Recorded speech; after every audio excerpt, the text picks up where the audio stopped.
Dive planning. In this module, you will learn how to plan a dive, find out how to solve some of the problems that may arise underwater, and examine some techniques that you can use to assist or rescue a dive buddy.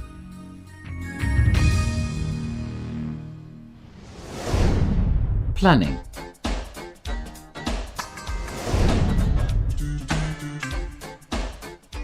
The theory part of the course is nearly over, and you are now almost ready to begin your marvelous adventure that will lead you to explore the seas all over the world. The underwater world is about to open its doors to you and reveal its fascinating secrets. However, before beginning this wonderful experience, you still have to learn an extremely important aspect of diving: planning. Only with careful planning can you guarantee that your dives will be easy, safe, and enjoyable.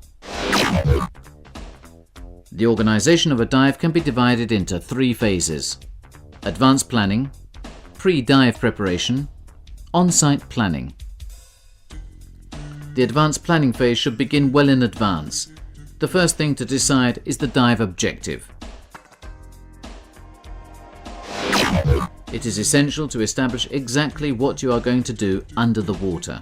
For example, underwater photography involves very different choices than if you are going to search for an object that has been lost on the seabed. On the basis of the objective, you should then choose the most suitable dive buddy or buddies to join you on this adventure and decide where the dive is going to take place. According to the objective and the chosen location, you must now establish the actual dive site and how you are going to get into the water and, more importantly, how you are going to get out. You should also establish an alternative site in case the weather or sea conditions make your diving at your first choice of site difficult or impossible. Having done this, you can now go on to find out as much information as possible about the site and the underwater conditions: depth, type of seabed, water temperature, currents, and so on. It is also important to consult a long-range weather forecast. Internet is a great source of information, but remember that not all of the information is reliable. You can also get a lot of information from the diving center you will be diving with, or from other divers who are familiar with the site.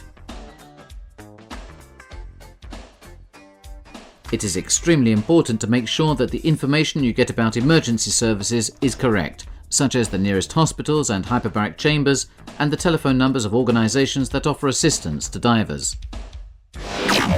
On the basis of the dive objective, you should choose the equipment you will need and make sure that it is all working perfectly.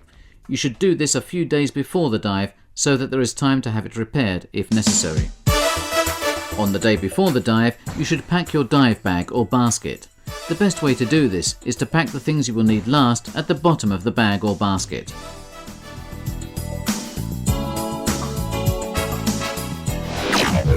In this way, assembling the equipment will be easier and a lot tidier, which is particularly important when you are diving with a large group of divers. Before the dive itself, you must do the on-site dive planning together with your buddy. For example, you must decide who is going to lead the dive. It is also important to agree on the signals to be used and what to do in case of any difficulties. Finally, you have to establish a depth and time limit and the air reserve at which you should begin the ascent. Obviously, all this planning is of little use if you or your buddy don't dive as planned.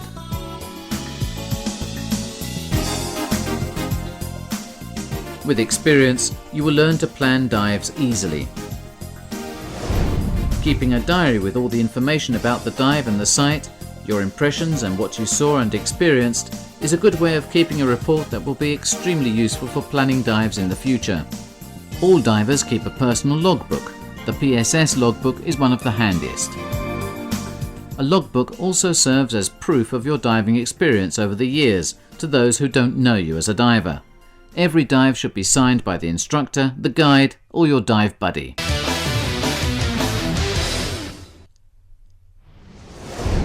Problem solving.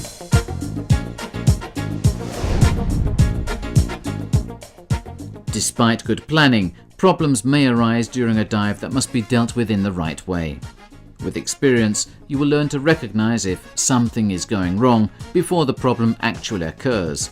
At the moment, it is enough to know the most efficient way to deal with a problem. The first thing to do is to stop, breathe deeply, and consider how to solve the problem. Only after considering how to solve the problem should you act. Any problem, even the most banal, can degenerate into an emergency if it is not dealt with in the correct manner. Therefore, always stay calm. Remember that a diver's worst enemy is panic. Let's now take a look at some simple problems and how to solve them correctly.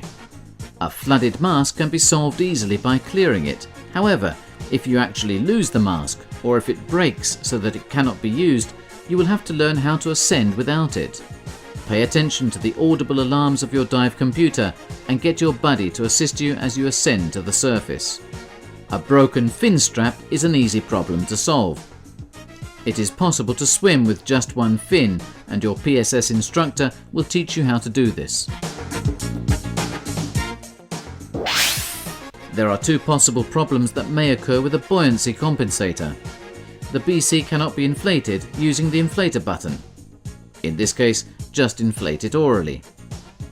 The BC inflates by itself. To solve this problem, just detach the hose from the power inflator device. It is easy to prevent problems occurring with equipment. Just make sure that all your equipment is regularly serviced and that you check it well before each dive. In case of breathlessness, stop what you are doing and breathe deeply. If you need assistance, don't hesitate to ask. If you feel dizzy or lose your sense or orientation, you can follow the bubbles that always rise towards the surface. If you do happen to become separated from your buddy, the usual procedure is to search for 1 minute under the water, and if you cannot see him, you must ascend. This procedure should always be followed, unless the person responsible for the dive gave other instructions. Always apply the procedure of stop, breathe, think, act when faced with any unexpected problem during a dive.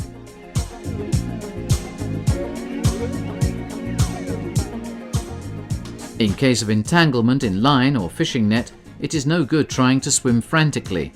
Get your buddy's attention and he will free you in just a few moments. Safe diving also means having some basic first aid and rescue skills. In this way, you will be able to assist a buddy in difficulty and even administer first aid in case of an emergency.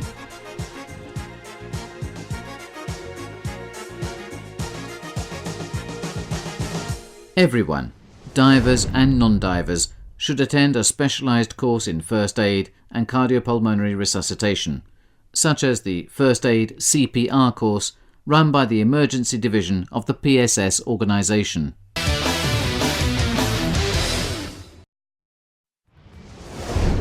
Future prospects. Now you are ready to fly into this underwater kingdom with your own wings. The doors to this wonderful world have been opened and your adventure has just begun.